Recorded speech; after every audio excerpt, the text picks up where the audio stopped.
Welcome back to our channel. It's Nathan and Tiana, and we're back with another video.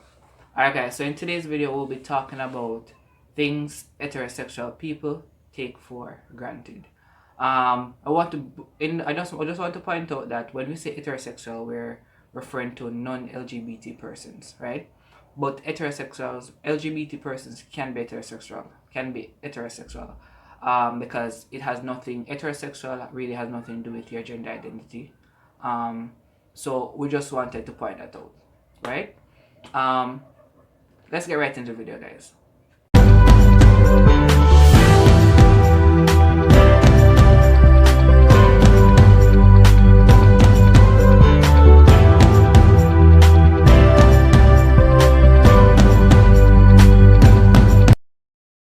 Alright, so the first thing that we believe traditional heterosexual persons take for granted is healthcare, right? Because obviously we are aware that heterosexual persons can just go into a healthcare facility, in a clinic, in a hospital, in a doctor's office and seek medical attention. But whenever other people from the LGBT community, and I say other people because as Tony said earlier, we have heterosexual persons that are part of the community. When other persons from the LGBT community goes to these places, they're not treated with the same respect. They are, they get the uncomfortable stares, they get the uncomfortable questions, and they don't necessarily get fair treatment as with any other thing relating to LGBT people. Just take for a moment, and a trans man goes into a doctor's office and requests a pap smear, or goes into the doctor's office and says, "Doc, I think I have an infection," and whenever they take off the clothes and realize the outside what they saw coming to the office doesn't match the organs that they're now going to treat or test for these infections. So that's one thing that traditional heterosexual people can just go into the doctor and just do your thing and come out. Nobody not pray. But for a masculine presenting lesbian or a gay person or somebody that's gender non-conforming, non-binary, trans men, trans women, it's not that easy. It's sometimes a lot of them don't seek medical help because they know what they're getting themselves into. So they'll never go and get a HIV test because they can't be bothered with what it comes with emotionally and that sort of thing. So that's the first point we have here. Healthcare is something that heterosexual persons take for granted. Anything to add? No, everything is said. Yeah, I was really going to make mention of trans men and even trans women, the transgender community. I was going to make reference to that. Yeah, because it is a thing where, because me personally, I'm happy that I have a doctor that knows that I'm trans, so I could just go to him for specific things. But to go into a doctor place that I don't know, and then to tell them that I want to do a pap smear, whatever. And being transgender, pap smear is something that it is something that is recommended, right? And having male on my health card, I'm not going to be able to use my health card to do that if it's a case that I want to do it, because the facility are that service would not be necessary for a man, right? So yeah. Okay. Number 2, job hunting. So a traditional straight person just send out them resume, get a call, and soups them gonna our interview. However, for LGBT people, just based on their presentation, how they identify, their gender expression, then they get the job straight away. You come to the interview place, and just how you walk, or maybe how you talk, or just little things about you that persons would identify with LGBT people, you already lose the work right there. So You know, some LGBT people can't work certain places because you're compelled to wear this and you're compelled to wear that.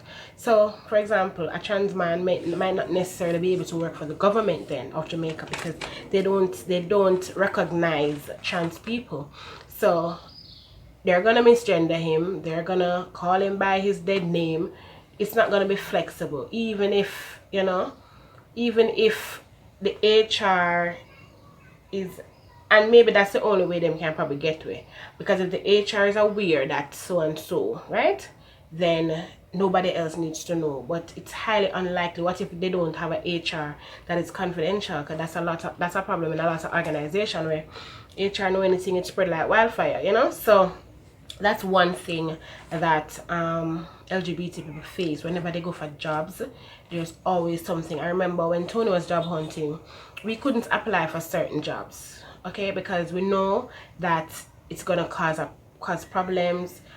People are going to misgender him, dead name him, ask dead and cold fat, and just use the wrong pronouns. So you know, transgender persons especially, I think, has the greatest challenge with a gay person. You're gay, so it's not that you're identifying as the gender that you were not assigned at birth.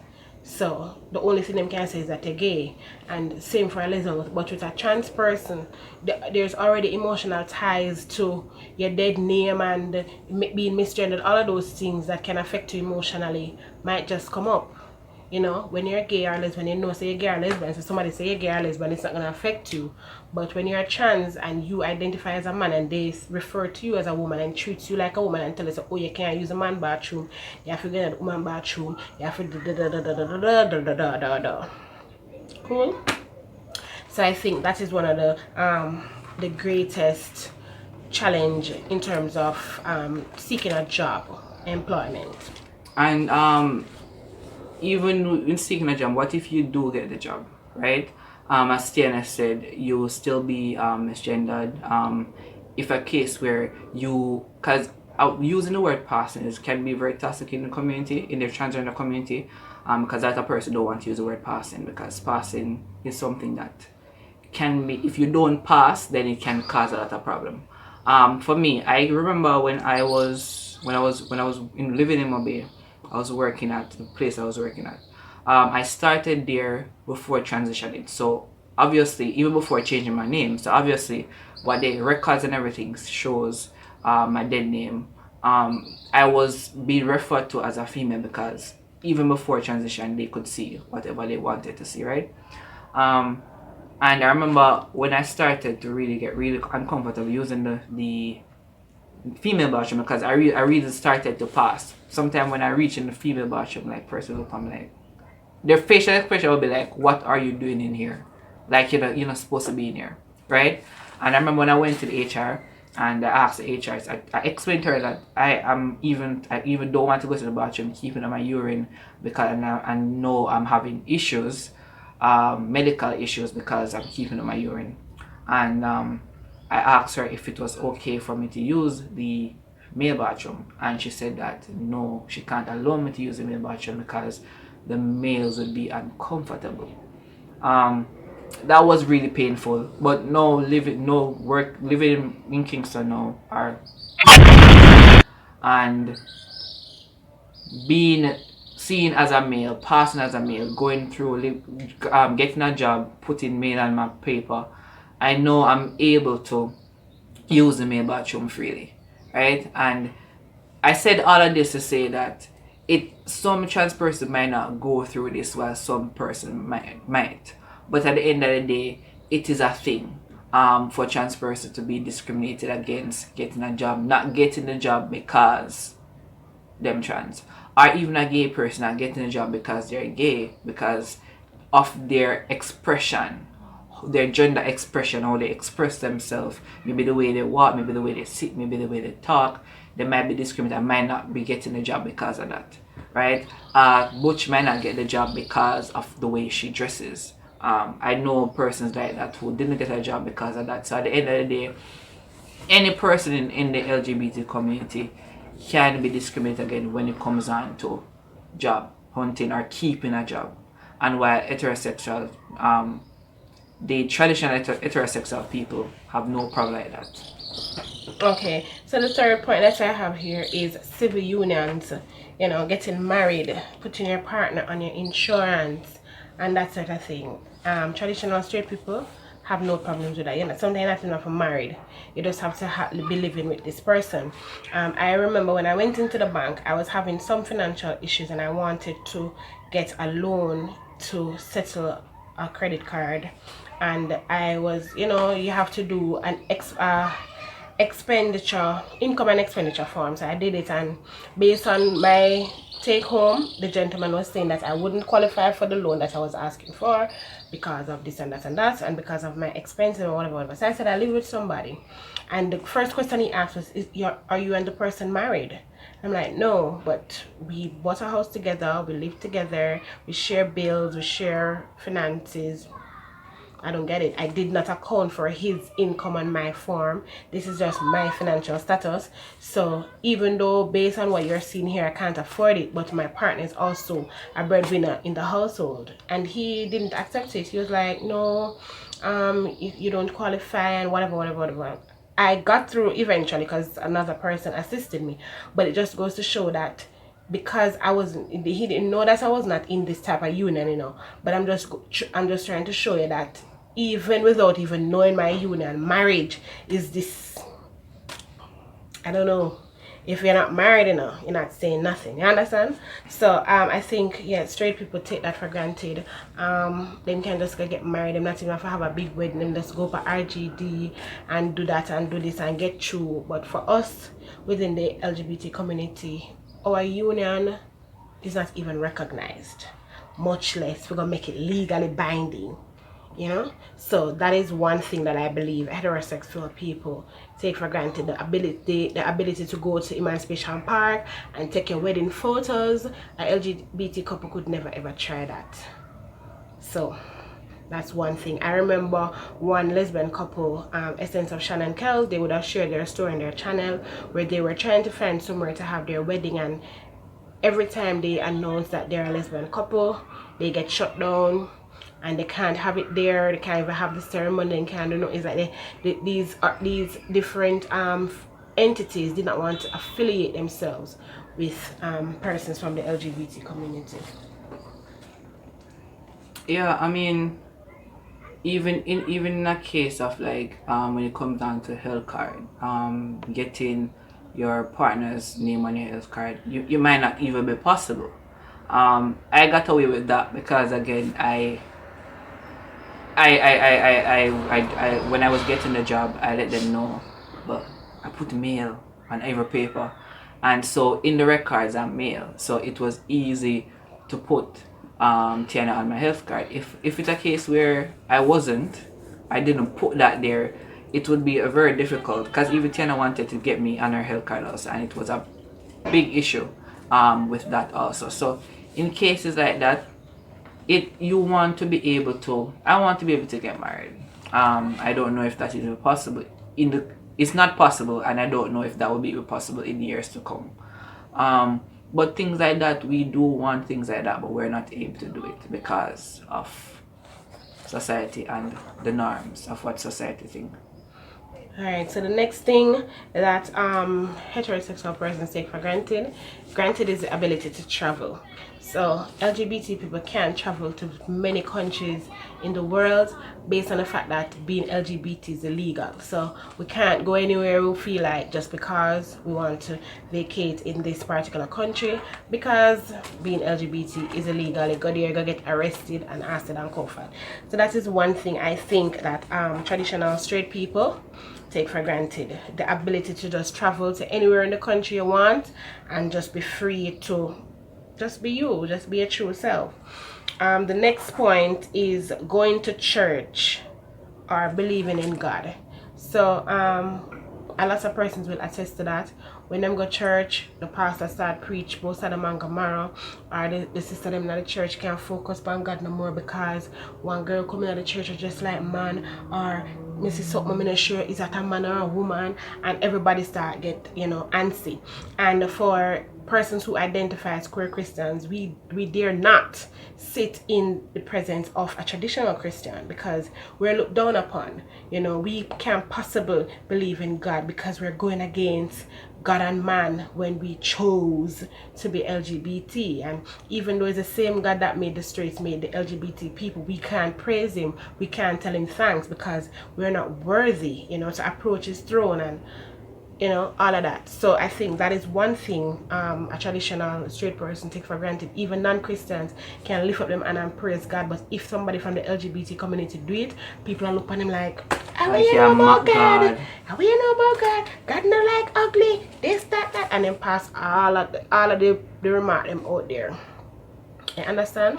You know, I remember I was having a conversation with a particular person when they're having Mobe Pride in Mobe, and I told that person that a part of the Mobe Pride was to have a church service, and she was like, "Not have church service," and she was confused like, "How can you have church service?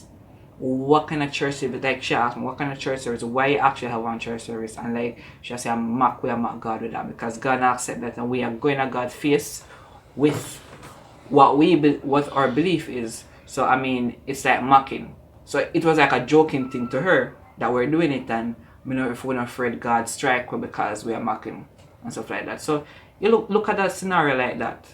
Why can't we have church? Yeah.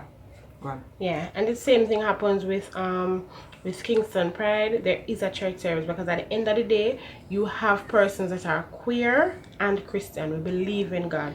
You have some persons that are queer and are atheist. Similar to how you have persons that are traditionally straight and are atheist. Okay, so atheism is not specific to LGBT people, and similar to how straight people can be atheists, I think LGBT people should be able to live a Christian life or be considered a Christian regardless of what other people believe or think.